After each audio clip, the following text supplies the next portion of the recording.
And that's how you start a podcast. What's going on, everybody? This is the Cover Band Confidential Podcast, the podcast for cover band musicians and band leaders to learn how to rock more and suck less in Atlanta, Georgia. I'm Adam Johnson. In Greensboro, North Carolina, this is Dan Ray. We have these moments where, the bit's coming and then it's just not there. A friend of mine was telling me today about, she came over and told me this whole drama story about something that's going on in her life, whole big drama story. And then she turned to me and she said, Dan, you're going to have to show me how to get rich by telling the story on a podcast. I was like, I can help you make a podcast. That's the part. That's the part I can do. The rest I don't really know about. What are you talking about? I mean, we just got off of our, our weekend on the CBC We're not supposed yacht. to talk about these things on it. We agreed. Well, cat's out of the bag. What can I say? Dang. So how's it going? The lucrative world of unsponsored podcasting. Yes. Uh-huh. Yes. That's what we live for. Yeah. But you guys support us, and it's great. No, we love the intangibles.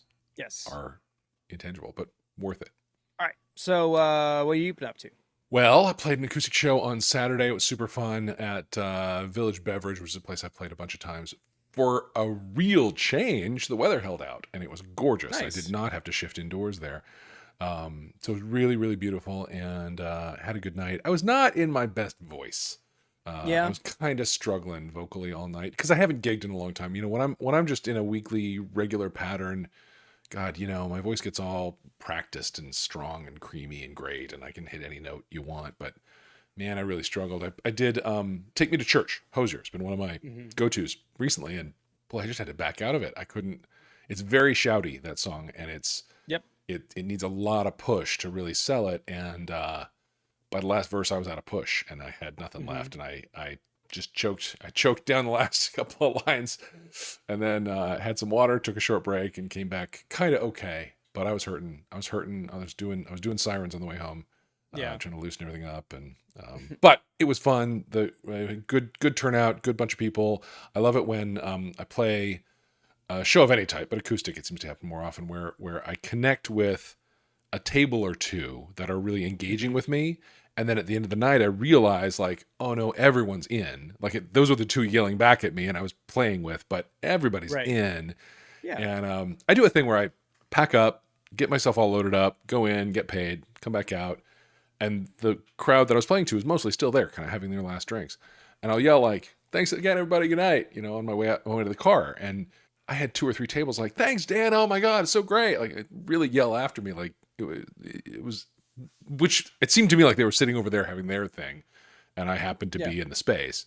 But to be sort of thanked on the way out the door like that was pretty good. Also, I can vouch once again for the light up LED tip jar as a draw. It was a big tip night, so sweet. Yeah, all very good. Nice. Yeah. About you? Well, on Friday we did this fundraiser, and it's Auburn, Georgia. I've never been there before, and there's not much there to go to. So it was one of those things where you're driving down this road and it's kind of this curvy thing. You're like, okay, and then you kind of pull off and there's this event space, and it turned out it was like a vineyard. It was a very beautiful property anyway. But yeah, this was one of those things where they're doing fundraisers and they've got the whole run of show and they've got a live auction, and then the band starts, and everybody knows that when you are in that kind of work, whatever the projected timeline is not what's going to happen. No. So, we were supposed to start at 8:30 and end at 10. I don't think we played an hour total, and we played after 10 o'clock just because we just wanted to get some of it out there. Right. The only events I've known that ever have gone really to timeline had a particular person whose job was wedding coordinator. Yeah. Now, not all wedding coordinators are capable of it, but some of them run a tight ship, and by God, things go by timeline, and that's wonderful when that happens. The last time I had that happen, I was DJing for a friend's wedding. I don't DJ, but I have gear, and I figured out how to do it, and it's a gig. It's a gig, and I did get paid, and it was so well run. I went up to the woman who was running it at the end of the night and said, "Look, I DJ, I guess, apparently, but mostly I do bands, and boy, I would love to play your events because holy moly, did this run well." And I haven't heard from her, but it was she has my card theoretically. good. But like a fundraiser put on by some local thing, like the rich people having a party together. Yeah, there's no chance that's going to go by schedule. But everybody was super nice. The venue was nice. We got to try out a bunch of new stuff, Sweet. which was really cool. And this isn't material. It's the it was the first time we set up and ran the full rig with Maestro DMX. So that included like the movers and all that stuff. It was our first gig with this potential new keyboard player, and she was great.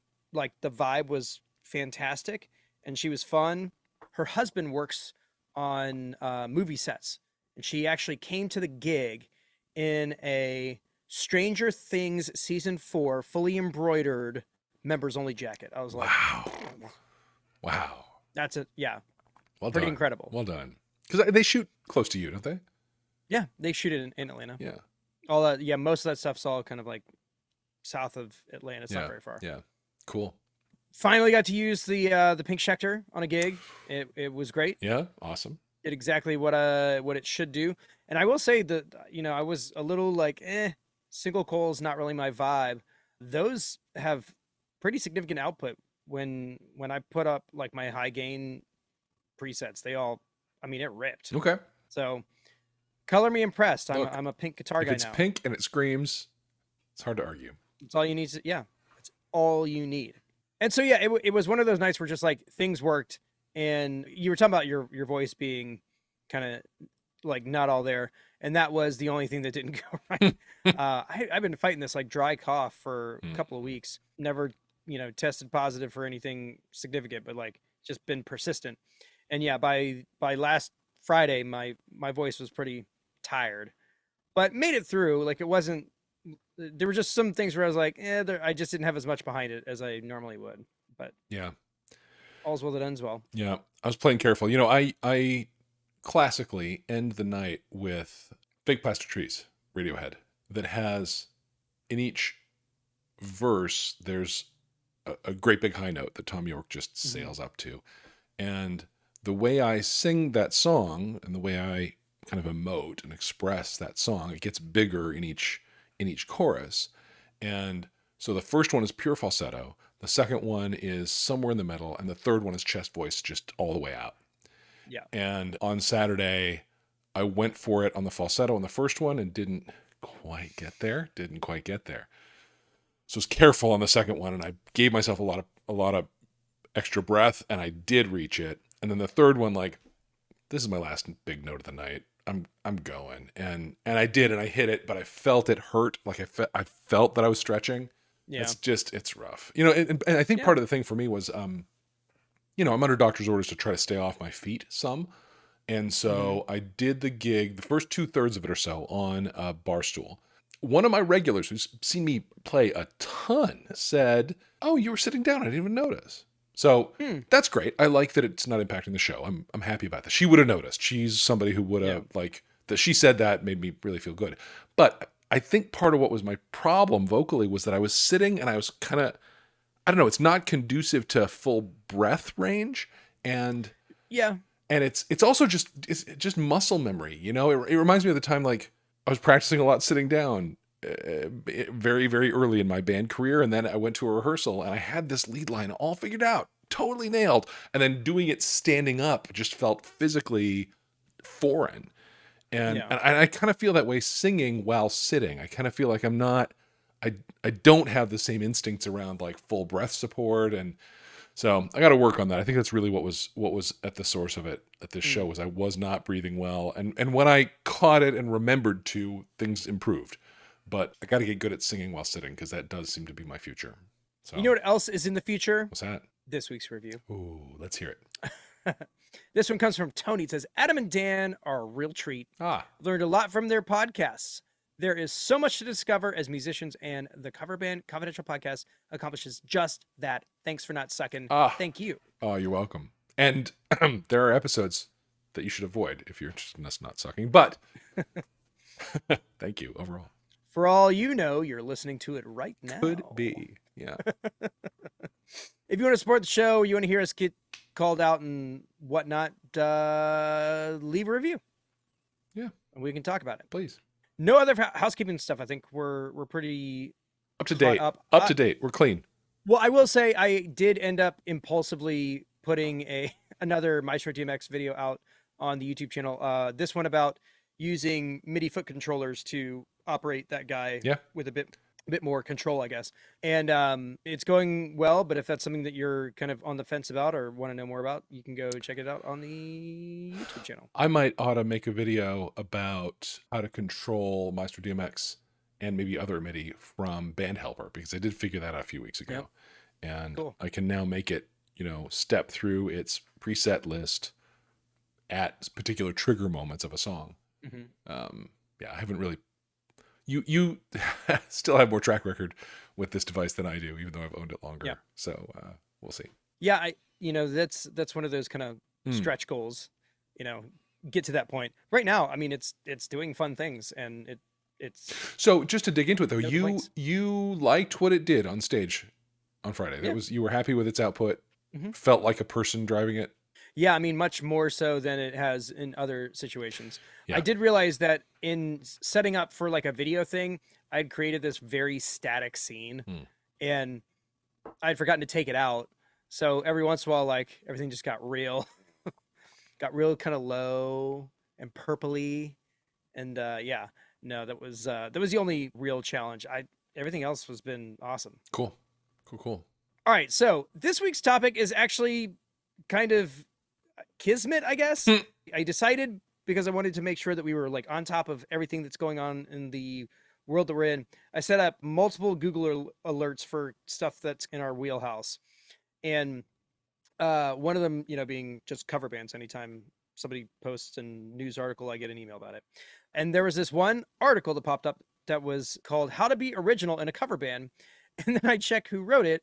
And it's the guys from Yacht Rock Revue, my buddies Nick and all those dudes. How about that? I'm almost positive that Nick is the person who wrote this, but it is just a fantastic article, kind of explaining the things that they find unique about themselves that has worked, and just kind of sharing it with everybody. And good stuff. And I mean, it feels almost like the manifesto of this entire project. It does. So, yeah, I figured we'd share it with you guys, kind of give our color commentary, but we'll go ahead and drop the full article in the show notes for this week's episode. And yeah, you should go check it out. You should. Although after listening to us talk about it, you won't need to. Maybe you don't, but there's some good anecdotal stuff that is specific to them. Fair. So fair. That might be good to know about. So if you're wondering why the guys in Yacht Rock Revue would be the kind of folks to have the authority to write an article like this, the only thing I can say is that they're currently on the road opening for REO Speedwagon and Train. Yep. So they took something that literally started in the basement of a bar to filling up sheds, which is pretty astonishing. Yeah. So maybe they know what they're talking about. Consider maybe they know. Yeah. Yeah, we'll go ahead and give them the certificate. Yeah. They've got their credentials. Yeah. I like the idea that we're the ones giving the certificate. Yeah. That's there is no governing body. We claim authority as the governing body. Yeah. Yes. Of course. Okay, we ready? Let's go. Let's go. First one is Own It. Own It. So in their context, you're saying you got to play the music as though it's your own, as though each song you sing is the most important song in the world for this moment. And that you're not copying somebody, you're putting on a performance that is yours. Yeah. Yeah. Really just going out there and fully committing to whatever it is you're doing. Yeah. And I love they mentioned the side effect of that is that you get to adjust the elements of the track to your own performance. You get to add energy, tempo, volume, changing up the instrumentation, making an ending, right? That may or may not be how it was recorded. Right. But if you own it, then it's yours. It's all fully yours to make yours and create around and have it be yours. And that's including playing songs that other people wrote. It's kind of a fun thing to think about. Yeah. Like what is and isn't original. Right. Like, well, it's original because it's happening right now. That's right. And I'm interpreting It'll never be just like this. Yeah, exactly. There is this moment that I'm playing it in, and there's the way that I, as an artist, am interpreting it. And I own that. That's my interpretation of it, and you're going to enjoy it. It's really cool. And so that's what we should do. Yeah. You got to go out there and actually give it to them. Next one, Have an Angle. I mean, it goes without saying, branding and marketing are important. It's Yeah, literally in the article. It says branding and marketing are important. It that's says right. right there. That's right. And I think the big takeaway from this is that we've all seen the same classic rock band in the corner of the bar that doesn't have an angle. You know, you can see them Yeah. over there. We're a band. That's the angle. Dime a dozen. Yeah, versus we're that band with the medleys. We're that Hmm. band with the really eclectic set list. We're that band that focuses really narrow on 1979. I don't know. Whatever it Sure. is, the angle you take defines the decisions you make. It defines the presentation you put on. It defines what your audience is going to experience. And have one. Don't be generic. Be Yeah. that band that X, that band that does that thing. Yeah. The last sentence in this section was really what I liked. It said, where what works for you, Mm. riff on your source material instead of taking it literally. And then it says, if your band uniforms look like you should be playing at Six Flags, you might look sharp the first time someone sees you, but there's a ceiling to that approach. Yeah. You got to be rock and So roll. have an angle, but don't have a shtick, right? Well, yeah. I mean, there's a line where those things cross. You know, we're planning another trip to see the Mouse in Yeah. October, and there are a number of cover bands that play around the Disney properties Oh, that yeah. that are amazing. I mean, you Mhm. know, very well vetted. The bar is high to get into those gigs. There's one that plays in the England Pavilion at Epcot, Oh, yeah. right? That does like British Yeah, the British Invasion, Invasion. and yeah, the British Invasion. That's the name of the band, and they're Yeah. unbelievably good Yeah. and look like they came from that era. And Hmm.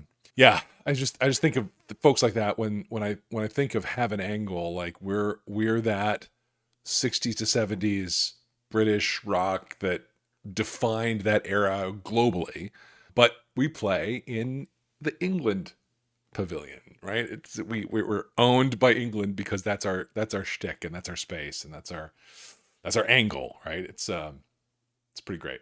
Yeah. I mean, that band specifically, not only do they have an angle, they've got like they're like I don't know, a quadrangle or Yeah, a yeah, just something with a lot of angles yeah, because they've got every bit of it down. Like, not only is the show like so tight, yeah, there's not a moment wasted. yeah. But if you go up and you talk to them and you pose for pictures, they say cheese and three-part harmony like it's like a Uh whole huh. like Yeah, it follows them off the stage, I guess. yeah. Well, and it's like that for every band that I've ever seen there. We stayed at the Port Orleans French Quarter, and there's a Hmm. there's a lounge there that it has a standing band called the Jazz Fusion Band, and they're a cover band, but it's jazz inflected Hmm. cover music. And boy, I saw them do Sting's "Moon Over Bourbon Street." Oh, it was heartrending. It was so gorgeous. It was so perfectly done, and you know things like that, kind of weird deep cuts that are jazz edged but they look like a jazz band. They're all kind of in, you know, cool jazz guy, you know, black turtlenecks and stuff. Like, you know, it's very cool. And but it's an angle, as your guys are saying here in this article. That's a take on what my presentation is going to be like, what my audience is going to be left with, the direction I'm going with my song choices. It's really, really a mark of distinction against bands that clearly don't have an angle. Right. And that's when people get in the door. Yeah. But there's another line in here that I really like. It said, people need to know what they're coming to see, and it needs to seem really fun at a glance. Mm. So that's branding, like, 20 purely. 201. That's actually Yeah. pretty advanced. Yeah. Yeah.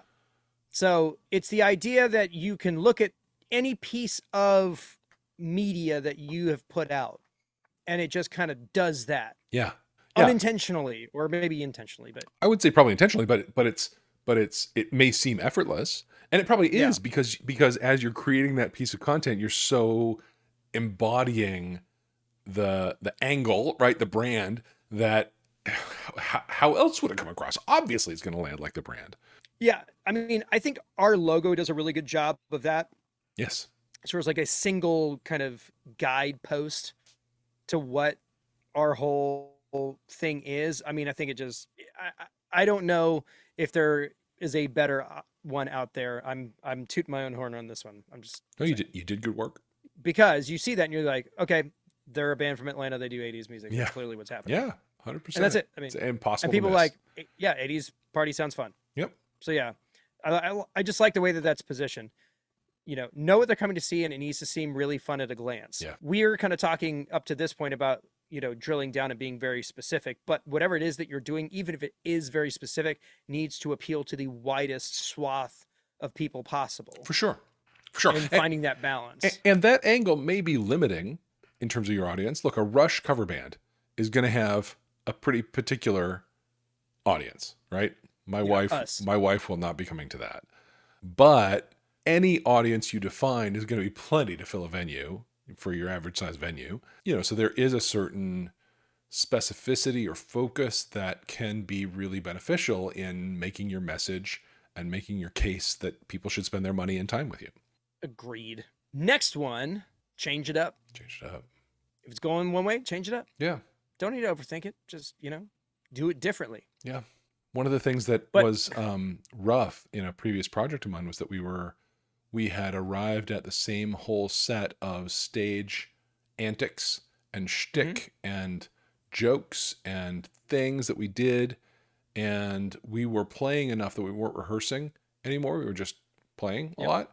And so the set list wasn't changing up and the humor wasn't changing up. And people who were seeing us for the first time, it seemed like it was really improvisational and really genuine. But people who saw us for the third time kind of knew our jokes. Yeah. That wasn't great. The other thing about that is it not only make it interesting for the audience, you can make it interesting for yourself. Crucial. So that includes adding songs to your repertoire pretty regularly and actively trying to switch them out. I think that's something that we struggle with, is that something goes and it kills. When it kills consistently, it's kind of hard to think about maybe. Yeah. No, that thing really worked. Something. That thing really worked. What are you talking about? Change it up. The crowd loves that. All right. So yeah, keep the set list as flexible as you can. Try and add different components like Dan's talking about, with medleys and cool stops and that kind of stuff, and try to find ways of continuously innovating in that way, because that is what's going to keep people really locked in on what you're doing and want to go to your next show, because they know that whatever happened at the last show that they really enjoyed, there's going to be something cool and special about the next one that I see. And I want to be there. I don't want to miss it. Yeah. Versus if they've been 3 times and seen the same piece of shtick 3 times. Well, I can miss that. It's not going to be new. So change it up, keep it fresh for everybody. And this is probably only one of the few ones that allow us to kind of, be indulgent to a degree. Because it's no, guys, really think this through. Most time we're like, don't think, don't do anything. Just do. Yeah. So we'll give it to you guys. That one is for all y'all. Yep. And on a totally unrelated note, the next rule is don't be a schmuck. Don't be a schmuck. And this is another one of those things that happens. Are you being a schmuck in the dynamics of the band, but also to the audience? Yeah. It and to the works venue. both ways. Yeah. Yeah. Yeah. So yeah, don't be a jerk to people who work at places. I love what they wrote here. You're not Prince. You're not Prince. Even if your job is pretending to be. That's so good. So well written. Yeah. You're in the show business, and so is the person running your monitors. So, and working security at the door and pouring your drink. Yeah. Yeah. Yeah. Be grateful. Be appreciative. Be a partner. Be there for the success of the business, and there are several businesses running at any one time. Don't be a schmuck. Then it's saying, don't pander to the worst instincts of your audience. You don't have to say yes to every request, but you probably shouldn't turn down every request either. That's a good point. Yeah. Probably something I need to take my own advice there. Who was it? I think it was on the Patreon. Somebody said, sure, we take requests. We may not play them, but we take them. Yeah. Of course. Yeah. Don't engage in petty rivalries with other bands and musicians. Yeah. That's something that I still don't quite understand. The online trash talk, no, don't do that. Well, there is this sense of competition, this sense of scarcity that, there are only so many gigs to go around. But if you zoom out and kind of take a long enough view, there are plenty of gigs for everybody, and we can float all boats, and it's fine.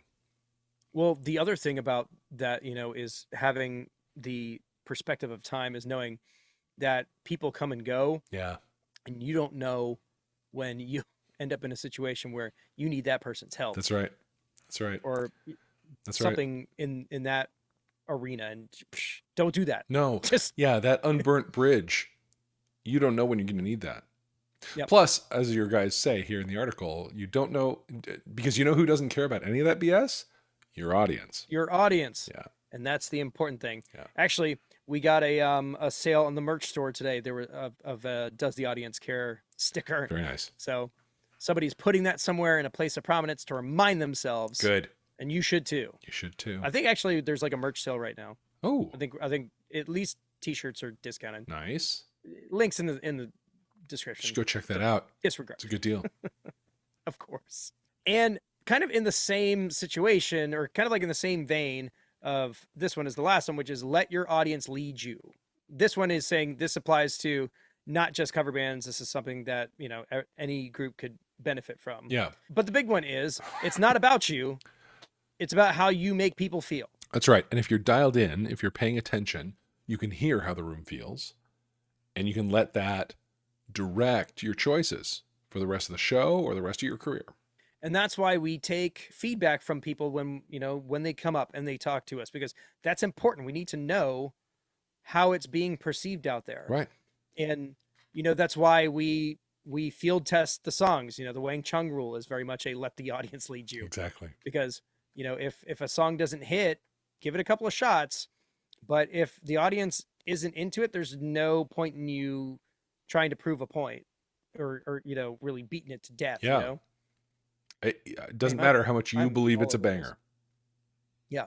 So just suck it up and make it about that. Yeah. Now, I want to temper that one just a hair.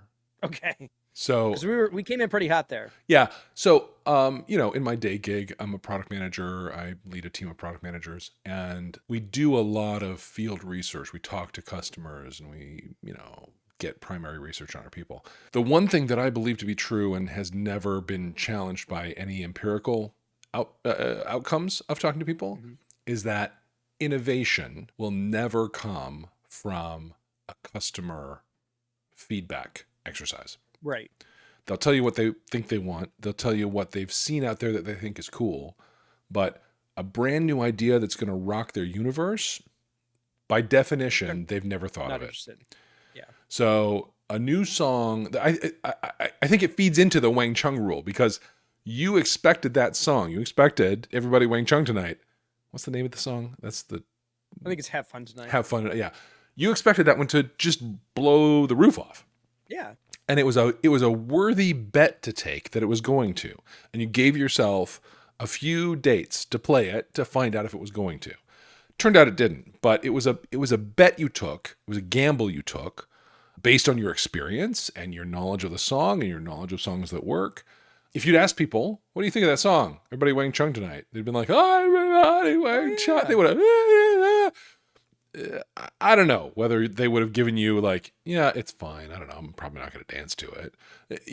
You may or may not have gotten that feedback, but the idea of throwing that song in the mix and seeing how it goes wouldn't have come from an audience. They wouldn't have said, try that one. And that bet didn't pay off, but lots of bets do, or some bets do. And the ones that do, man, ride them for the rest of your career, because it's a discovery that is worth discovering. Yeah. So listen to your audience, but also, you know, temper that with what your gut says. And you can test your gut against the audience, the audience some, but yeah, I think that's what the audience is there for. Like, yeah, you are continuously going to, you know, iterate and totally go down that road. Yes. So let your audience lead you, but give them a path to walk that they're either going to lead you down or not. And yeah, that's it. There you go. Because if you can't do that, what are you doing? Yeah, if we can't make the bets on audience, the intangible audience, wherever they may be, that ephemeral, yes, the audience audience is everywhere. Yeah. And you're just trying to, you know, to channel it. The universe is my audience. I don't know where I'm going with No, but I this. love it. We've gone off some sort of deep end, and I'm enjoying it. Yeah, and usually you're the one that's pretty good at you know, kind of moving the plot forward. I felt like I really kind of Am stepped I? up in this case. Yeah, I got nothing. Here's the point. Do these things. Do them. Yeah. And don't not do them. Don't not do them. I love that that's basically the way we end every show. Yeah, do this. Don't In not do conclusion, this. do this thing or do the exact opposite. We don't care. Right. No, do this thing and don't not do this thing. Yes. And if you don't do the thing or you do not do the thing, then that's on you. Maybe. Unless it's on us. I don't know. And this is what happens when we record on Mondays. Yeah. You have a day. Yeah. You know what? Today was our family's first day in middle school. Wow. And usually my child comes home. She comes home from, I'm used to this. She comes home from third grade, fourth grade, fifth grade. Hey, kiddo, how's your day? Good. What'd you do? Stuff. And that's what I get. Today was the first day of middle school, and I was here in a meeting when she got home. And when I wrapped it up, I came and said, hey, bud, how was the day? She's like, amazing. I made a new friend, and all my teachers are great. And I was like, woo, okay. Cool. Wow. Neat. All right. So we like middle school. That's great. I really did not expect that, but here we go. Great. Awesome. Middle school. We started high school this year. How'd that go? It's a whole. I mean, it's going good so far. Yeah. You know, he's in the marching band, and you know that's been its whole tuba. thing. What is he doing? He is French horn in the band, and then he plays mellophone in the marching band. Nice. Because you can't stick your you need a mellophone. I'm with you. Yeah, I'm with you. I was a trumpet player in high school and brass baritone. And I tried French horn for a bit, but the embouchure was so freaking tight. I couldn't get there. That's what she said. It's hard for her. Anyway. I couldn't get her there. Well, guys, that's going to do it for this week. Thanks so much for tuning in. If you want to support the show, you can just do this stuff. I'll just go ahead and call it for this week. In Atlanta, Georgia, I'm Adam Johnson. And Greensboro, North Carolina, I'm Dan Wright. You've been listening to the Cover Band Confidential podcast for the week of August 30th, 2024.